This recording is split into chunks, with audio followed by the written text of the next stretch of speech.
ምርጫ የዜጎች ዴሞክራሲያዊ መብት መገለጫና የሀገርን የፖለቲካና የልማት አቅጣጫ ለመወሰን የሚያስችል ዋነኛ ህዝባዊ መድረክ መሆኑን ገልጸዋል። የህዝብ ሉዓላዊነት የሚረጋገጥበት ነው። የህዝብ ሉዓላዊነት ማለት ምንድነው? ህዝብ የራሱን ሊመራ ይችላል የሚለውን መሪ በትክክል የሚመርጥበትና የሚመርጠው ደግሞ የትኛው ፖሊሲ ለሀገር ይጠቅማል የሚለውን ነገር የለየንበት ሁኔታ ነው ያለው። ይሄ ደግሞ እጅግ እድል ነው። ይሄ እድል መጠቀም መቻል ያስፈልጋል።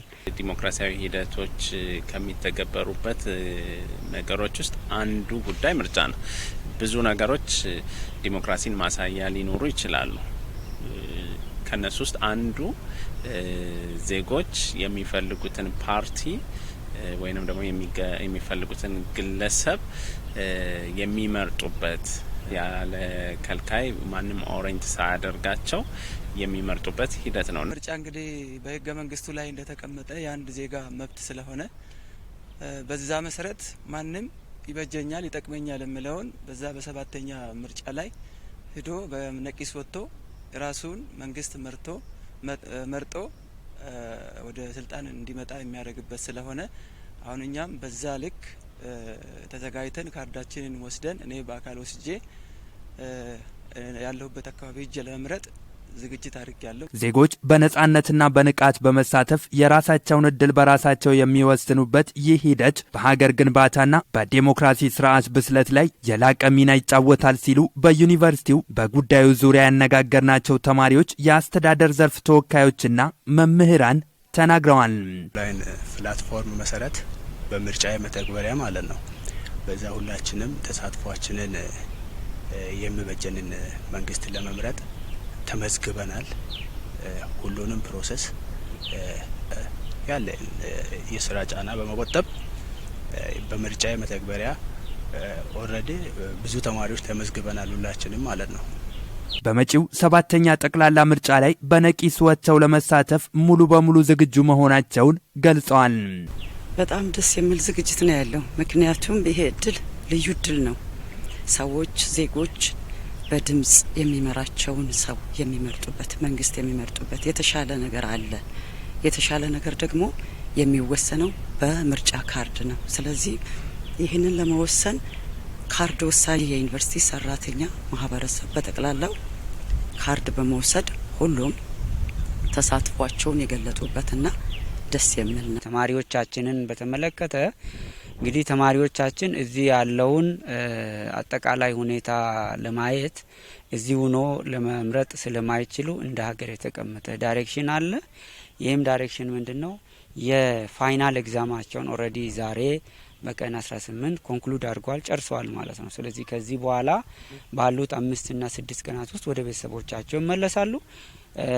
የምዝገባ ሂደቱንም ኦንላይን ላይ ተመዝግቧል። ህብረተሰቡ ቀኑን በጉጉት እየጠበቀ ነው ያለው። ቀጣይ ያለው ግንቦት 4ን በጉጉት እየጠበቀ ነው። እንደ ተመዘገበ አውቃለሁኝ። በአካባቢም የማስተዋል እድል አለኝና ህዝቡ በንቁ ተሳትፎ እየተመዘገበ እንዳለ በጉጉት ቀኑን እየጠበቀ እንዳለ ለማስተዋል ችያለሁ። ዙሪያ ያሉትን አንዳንድ ጓደኞችንም እንደማጠና ሁሉም እንደወሰዱ ይሄን ደግሞ እድል ተጠቅሞ የራሳቸውን ይጠቅመኛል ይበጀኛል ያሉትን ለመምረጥ ዝግጁ እንደሆኑ ሁሉም በጉጉት እየጠበቀ እንደሆነ በዛን ዕለት ደግሞ ቀድሞ ወጥቶ ለመምረጥ ዝግጅት ላይ እንዳሉ አሁን እኔ መረጃ አለኝ። በተመዘገብነው ልክ ደግሞ በነቂስ ወጥተን ወደ የአካባቢያችን ስንሄድ ለመምረጥ ዝግጁነትን ጨርሻለሁ። በእኔ በኩል ጓደኞችም በዚህ ልክ እየተዘጋጁ ያለበት ሁኔታን ነው ስመለከት ያየሁት። እነሱም ሆኑ ማህበረሰቡ ዴሞክራሲያዊ መብታቸውን በአግባቡ በመጠቀም በምርጫው ይበጀናል የሚሉትንና ሀገርን ይመራል ብለው ያመኑበትን ፓርቲ ለመምረጥ መወሰናቸውን ተናግረዋል። ለኛ የሚበጀንን እንድንመርጥ እድሉ ከተሰጠን ደግሞ ይሄን እድል ፕሮፐርሊ መጠቀም ያስፈልጋል። ይበጀናል፣ ይጠቅመናል የሚለውን ፍጹም ዴሞክራሲያዊ በሆነ መንገድ መምረጥና ነገ የሀገራችን እጣ ፈንታ መወሰን ያስፈልጋል።